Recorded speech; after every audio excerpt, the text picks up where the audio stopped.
What's good, folks? It's your boy Will Collins checking in once again with yet another video. In today's video, we'll be doing just a little car maintenance, changing the oil, replacing the air filter, and maybe a little more. Who knows?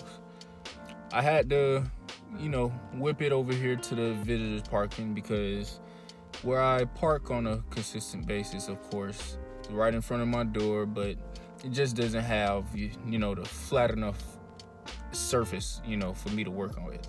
So had to whip it over here real quick, set up shop so we can go ahead and get started. All right, so finally about to be in the process of, I know not, it better not rain. No, don't do it. No. I'm gonna be so upset. Dog, really? For real? Don't even do that. Don't even do that. I don't even believe it. I'm gonna get my stuff anyway and come out here. But actually before we get into this, let's get a little quick wardrobe change out of the loungewear before we get down and dirty. Now that is a lot better.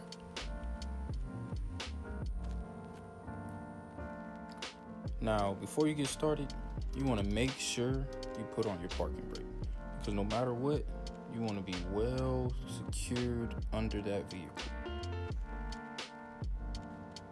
Now, what you want to do next is make sure you got your wheel chucks in place and secured under the wheels. You want to start with your side and then move on to the passenger side. Never ever go under a car without these stands in place. Now what you want to do is simply open the car hood to access the oil cap.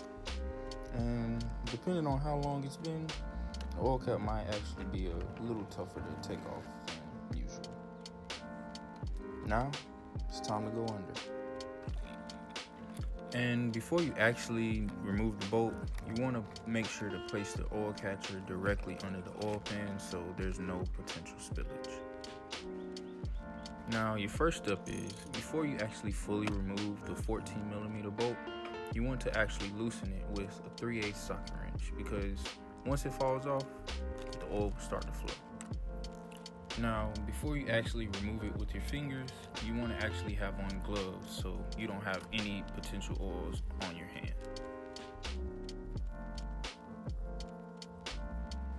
And once all the oil is actually drained, you want to wipe off the excess oil from the bolt and the washer, then screw it right back on it with your fingers so that it's not too tight for the next change. Now what you want to do is relocate the oil pan directly under the oil filter near the passenger side door.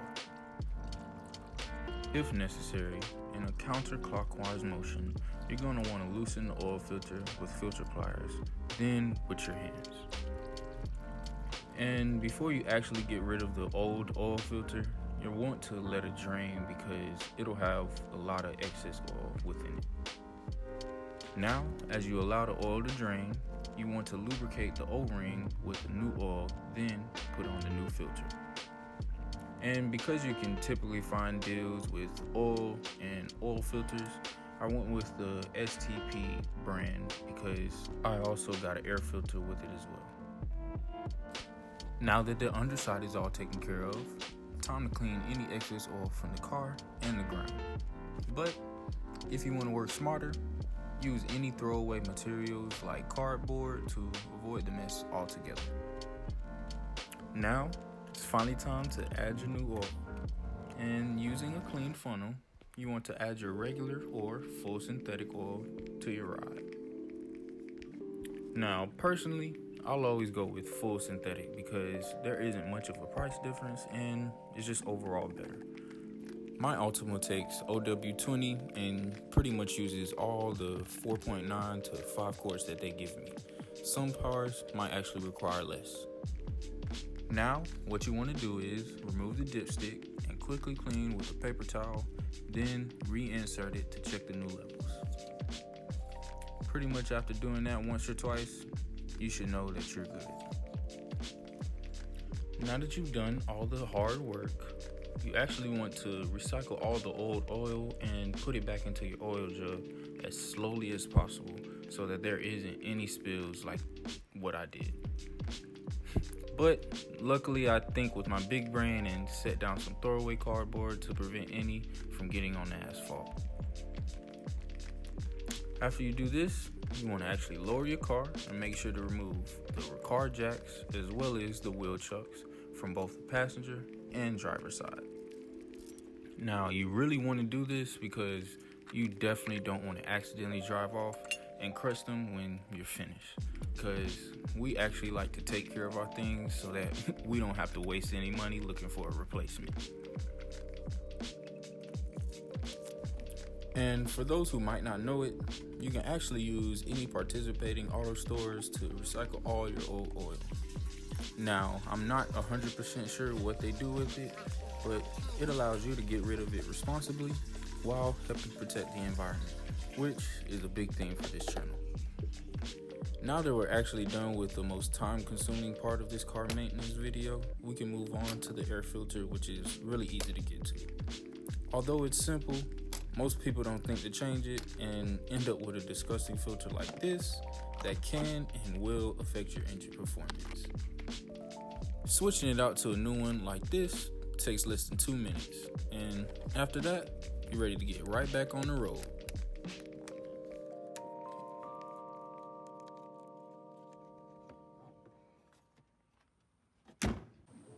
Alright guys, that was a quick do-it-yourself oil change, on a 2013 Nissan Altima. Of course, most people will have different cars, but it's typically the same steps, just different placements of the oil pan, oil filter, stuff like that. So just gotta look in your owner's manual. We was able to change the oil and as well as the brake fluid and the air filter. Some typical things that most people might not think about changing when they're doing their own car maintenance. Yeah, that'll be the end of today's video.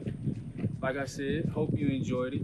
If you did, hit that thumbs up button, subscribe to the channel, and comment down below what else you wanted to see on my channel. Without further ado, until next time, peace.